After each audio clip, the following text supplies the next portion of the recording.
Hello, my name is Malum. In today's video I want to talk about the best technique weapons in Lies of P. I will start with the earliest obtainable weapons and finish with the strongest endgame stuff while avoiding spoilers as much as possible. This video will focus on the strongest combos available throughout the game. The difficulty of this game is on par with the hardest Souls-likes ever made, so having an actually good weapon in your hands is crucial to survival and possibly enjoyment. If you are more into motivity weapons, make sure to check out my other video centered around those. So for the first weapon, once you start the game, you're going to gain access to the wintry Rapier. You can upgrade this one and enjoy the game. However, the damage reduction of this one is quite bad. So how do we improve this one? This one is easily done with the Greatsword of the Fate, which is also a starter weapon. The moveset of the weapon stays the same. However, you get a damage reduction rate of 65%. Your base damage is also going to increase massively. So this weapon is focused around stabbing. You don't actually need to do much more. The charge attack is extremely strong, is very fast and can punish enemies very easily. And with the new blade we can easily parry and block enemies without much issues. But that's not all. You can also use the fabled art of this weapon to counterattack and stagger enemies.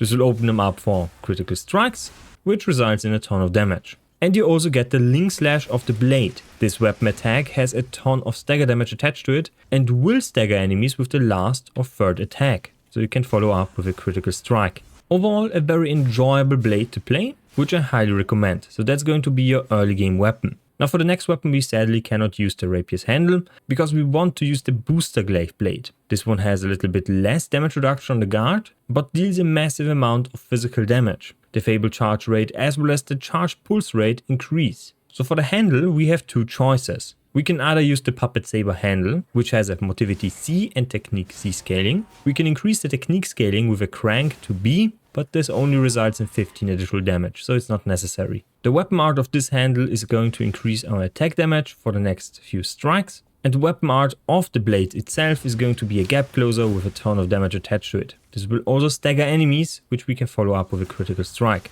The base moveset of the saber is extremely fast and very fluent to use. Your charge attack is a double stab attack with a ton of stagger damage attached to it. It is also very fast and can be followed up with another charge attack, which is a slower strike but deals a little bit more damage. And the dodge attack is as well a sweeping strike. Now you will notice we are using Greatsword Blades. This has a simple reason. Most of the dexterity weapons in this game have atrocious damage reduction rate. So blocking with those weapons is extremely punishing. Most of the early game is however better spent with blocking and parry blocking and not dodging. So you want to have some kind of damage reduction on the blade. A knife, for example, only has 36%. That's just not enough. So the previous moveset was quite nice, but we can actually improve this one with the Bramble curved sword handle. The scaling for this one is the same, so we need to use a technique crank on this. We are also giving up the attack damage buff. However, we give this one up for a fury style attack, multiple attacks with a stagger at the end. Now for this weapon, the dodge attack and the dash attack stay the same. It's a sweeping strike. Your regular attacks also are roughly the same. They are not as wide, so you're not going to hit walls all the time. But a charge attack changes dramatically. You're going to dash to the enemy and strike him one time. When you're standing in front of an enemy, the attack basically is the same, deals the same amount of damage. However, a little bit less damage than the Puppet Saber. I vastly prefer this moveset, especially the dash. It's looking very neat and deals a ton of damage. An alternative to this one is the Fire Axe handle, however I personally don't like it on this specific weapon. It's just too slow. Now the next upgrade, and basically one of the strongest blades in the entire game, is going to be the Bone Cutting Saw Blade. It deals a ton of physical damage, has incredible charge rate for pulse cells, has incredible Fable Art charge and a ton of damage reduction. This can easily be combined with the previously mentioned two hilts, so the Bramble hilt or the Saber hilt, and it's going to extend the range of this weapon massively, as well as the damage. Your stagger damage is also going to increase massively. Especially with the charge attack, afterwards you can critically strike a lot of enemies. It's very mobile, very fluent in gameplay, and I personally really recommend this one. As for the fabled art, we have a chop, followed up by another chop. It's basically the charge attack of the exploding pickaxe handle. Like I said, you can also use the Puppet Saber handle. Both of them are effective and have the basically same moveset, with just the charge attack and the fabled art being the difference, the big difference. So you can adjust this one to your playstyle. Now later on you will be able to find another weapon, the Dancer's Curved sword handle. This one has innate technique scaling, so you can upgrade this one to 8 technique scaling, which results in around 45 to 50 more damage. And this one has the guard parry as their fabled art, so basically the same thing as the rapier.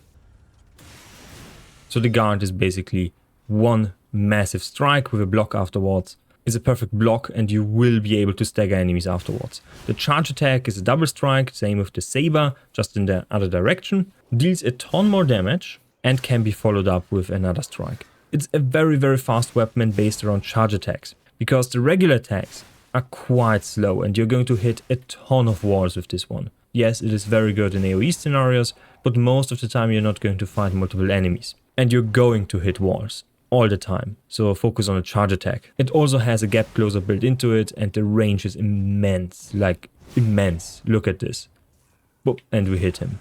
Now as for the dash attack and the roll ability, there is a massive recovery window after the strike, which cannot be really followed up by another strike. The animation resets and you're stuck in place. A very bad dash attack, so I highly recommend not using that and just focus on the charge attacks, as well as the guard counter, guard parry. Now, how could I not talk about it? The booster glaive is one of the strongest dexterity weapons in the entire game. It has an incredible moveset, incredible technique scaling, a ton of damage reduction and a very fast moveset. And additionally a ton of range. Your regular attacks are sweeping strikes with a ton of recovery frames, so you're mostly stuck in place. However, your charge attack has a dash attached to it, so that's really nifty. Your dash attack is a regular strike with little to no recovery animation, so you can follow up with a light attack right away. So dodging and double striking like so and then dodging away is the way to go, not light attacking into light attacking. Now as for the fabled art of the handle, this one is extremely strong. You need to hold on the button and charge your fabled art, then release it to deal a ton of damage. This will stagger most enemies in the game and you can follow up with a critical strike. And the best thing about this one is you can combine this one with the Bone Saw Blade, which is just a direct upgrade. It also looks incredibly cool. So this one will increase the range dramatically, especially for the charge attack. So the next weapon is going to be a spear. There are not many spears in the game, but I found this one to have a really nice moveset. It is also really fast and has a lot of reach. The damage reduction is not the best, however it features the concentrate fabled art, which increases the attack damage, and the charge attack is incredible. It's a dash with a ton of range. It's also very fast, the recovery animation can be cancelled with a dodge roll, and you can follow up with regular strikes. Now for the fabled art of the blade, it has a charge up time, deals a ton of damage and staggers most enemies in the game with just one strike. So this weapon is more about stagger, hit and run, so you can charge up an attack and then dodge away to be safe. It has incredible reach. The dodge roll and the dodge attack is basically the same thing. You can dodge and strike again. So the next weapon is going to be the Etiquette.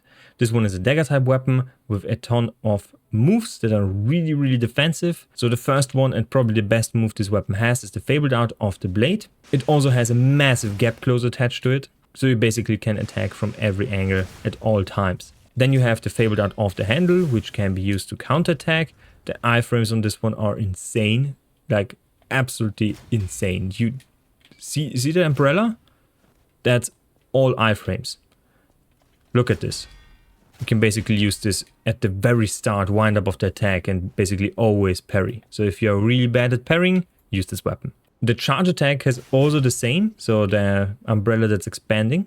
However, you cannot follow up with a counter attack. Now the dash attack is a regular stab. The light attack is also a regular stab, followed up by a regular stab. So it's basically the same moveset as the rapier. You also have gap closers attached to basically every single hit. The damage, however, is not that great. The next weapon is the Puppet Ripper, probably my most favorite technique weapon in the entire game. This one can hit behind walls and pillars. So if you're standing behind this one, for example, and charge up the R2, you will see the blade extending with a string. It has incredible reach, deals a ton of damage, multiple hits at that, has a ton of stagger damage attached to it, and you can do this one over and over and over again in both directions. The regular attacks also consume little to no stamina, deal a ton of damage and a ton of stagger damage. The dash attack can be easily followed up with a light attack. The blade fabled art is an uppercut, deals a ton of stagger damage, staggers most enemies in the game. And the handle attack is going to be an AoE attack with a finish. However, it will not stagger enemies. You need to follow up with a charged R2. It's a ton of fun to play and most likely the only thing that's going to come in close to a ranged build. Because look at this. Look at the range. It's insane. And the last weapon is the Twin Dragon Sword. Everyone knows this one. It's incredibly busted. It's the strongest technique weapon in the entire game. You can reach S technique scaling with this one. The damage reduction while guarding is okay. However, it has one of the strongest R2s and Fabled Art in the entire game. So the R2 is a guard that follows up with a counter attack. For the handle Fabled Art, it's basically the Moonblade Katana. And for the blade Fabled Art, it's a multi-stage attack. You dash in front of an enemy and deal 2 strikes, consumes 3 Fabled charges. You need to follow up with a charge attack afterwards to really get the benefit of this one. The regular strikes are stab attacks and 2 slashing attacks, and the dash attack is a stab attack. The moveset of this weapon is just incredible. It's extremely fast, it's extremely strong, and is basically the strongest technique weapon in the game. Now this sums up the video. Those are my top technique weapons in Lies of P. If you like this video, please leave a like, comment if you have any questions or remarks, subscribe if you haven't already, and you can join the channel membership or leave a donation if you have the spare coin. So, see you next time and bye.